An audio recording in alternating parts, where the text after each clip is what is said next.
This is the second damn night that I friggin' missed the train because my big fat thumb hitting the damn wrong button.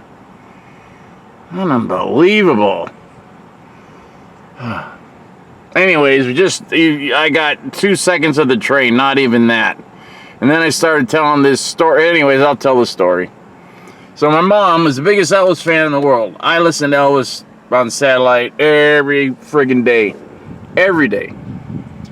So it's the anniversary of his, death. And it was like on the 3rd or 4th day of our vacation. And our vacation was like 2 months. 2 months long. My dad was like the head general manager of California Farms Dairy. It was drive-through dairy, 70s, early 80s. You might remember it. There was tons of them.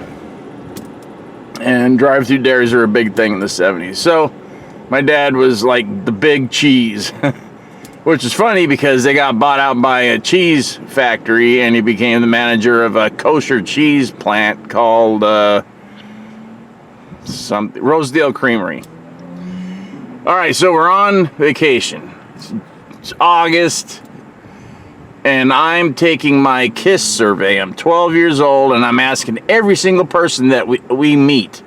Gas stations, truck stops, wherever we're sleeping, at the family reunions. Like I said, we went to 4 of them. We went to 2 SKUs ones, one in Oregon, one in Michigan, and then we went down to, so we went straight up the coast to Oregon, straight across to Michigan, and then down and over to West Virginia, and then from West Virginia over to, Utah, and then 2 reunions there. So reunion in Oregon, SKUs, reunion in Michigan, SKUs, reunion, and a baddie reunion, which is my grandma, my dad's mom, and another reunion. I don't know if it was baddie or something else. They're all baddie, if you know what I mean. And yes, I did find a girlfriend. She was like a 3rd cousin, and we're like, all right, man, we're 3rd cousins, and making out. So, okay, anyways. Besides that, so we're on like 3rd, 4th day. We're up in Oregon, and my mom's fixing breakfast, listening to the radio. And my dad's got this, we got money. So we even have a little TV. We got shortwave. He's got this big radio in the trailer. And we're all listening to it. My dad, my granddad, and grandma are outside, sitting, looking at the beach. The beaches are weird up in Oregon. They're like long. You could like walk out for like half a mile and you'd be up to your waist. But then you get, this wave would come in and knock your butt down and you'd be, half a mile out with water up to your waist, and then it all of a sudden got scary. I can't believe I missed a train again. Son of a bitch! So anyways, I'll just tell the story. So, okay, this is a special bulletin. Once again, we'd like to, I remember totally because I was in the back getting dressed or putting on my swim trunks and stuff. And, special bulletin, from Memphis, Tennessee. And my mom's like, what? She just stopped. She froze. She was cooking she was cooking eggs and bacon and something else. French toast, I think. And she was holding the pan with the eggs and the bacon in it. And she's holding it up. She's frozen, waiting to see what they're going to say. She goes, we'd like to, just again, we're reporting that the death of Elvis Presley at, 2-something o'clock, Central Standard Time or whatever the hell it was. And she just dropped the friggin' pan. It bounced off the friggin' oven onto the floor. Food went everywhere. She's still standing like stone friggin' cold still. I'm like, Mom. And my dad's like, honey, are you all right?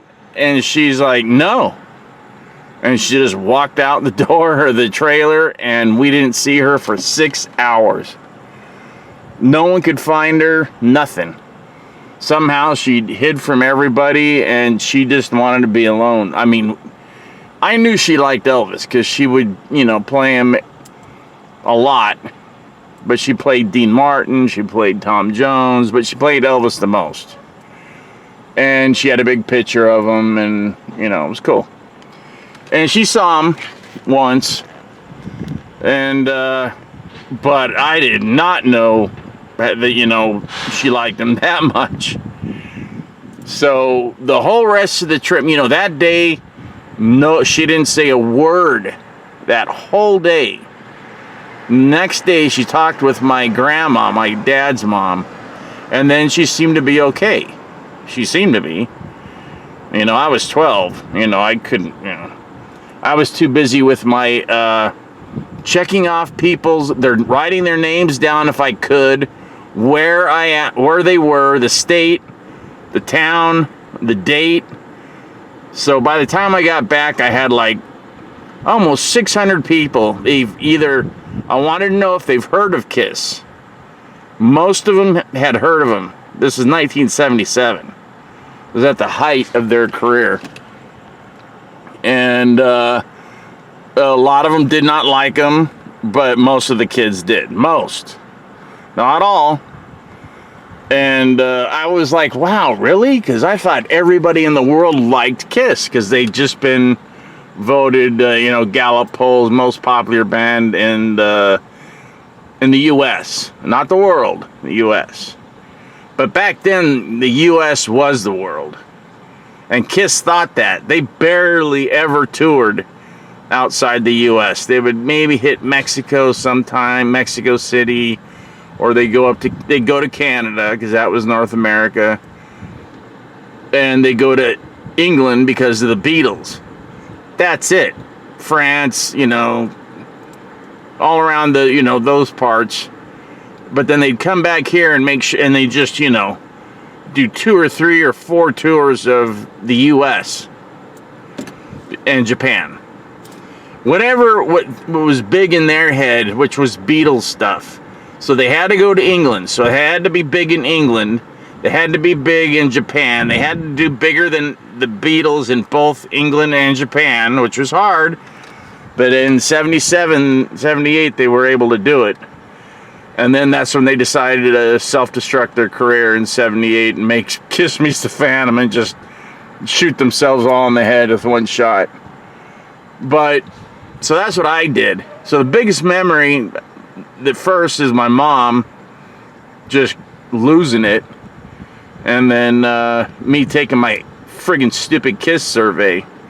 Oh yeah, and then I got home and all my Kiss records, I had them stacked. For some reason I stacked them, like pancakes, on the kitchen table and left them in our house. And our house in the 70s, you didn't have central air unless you were a friggin' millionaire.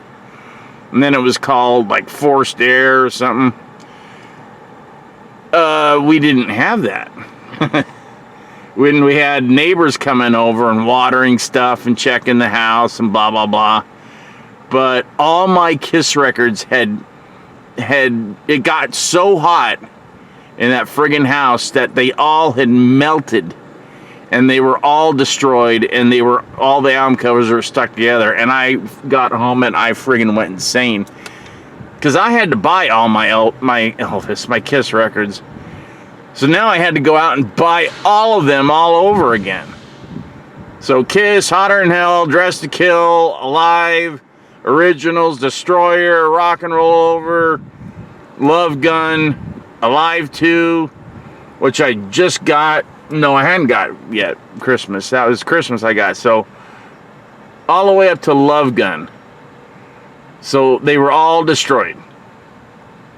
All ruined. So I bought them. I tried to, some of them would play, but they were all warped.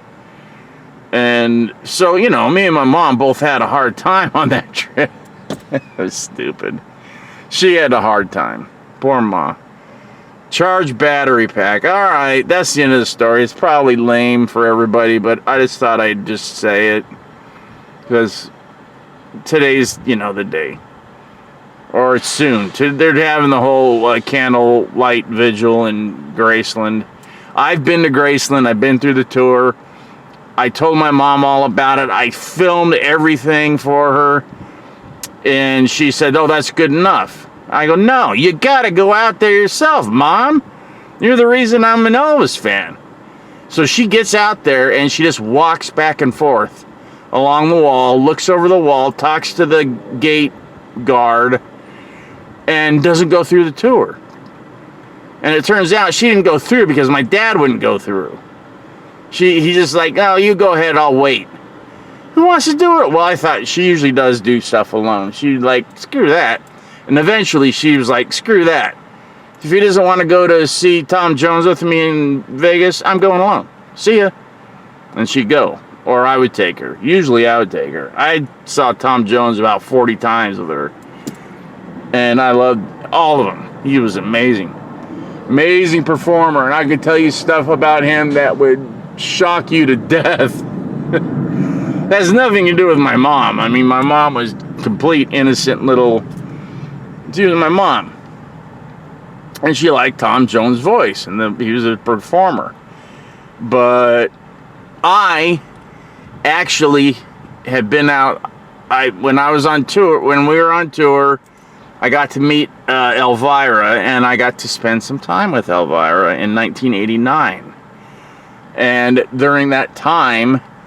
She told me a story about Tom Jones, and I can't tell you on YouTube because it's if I get enough people asking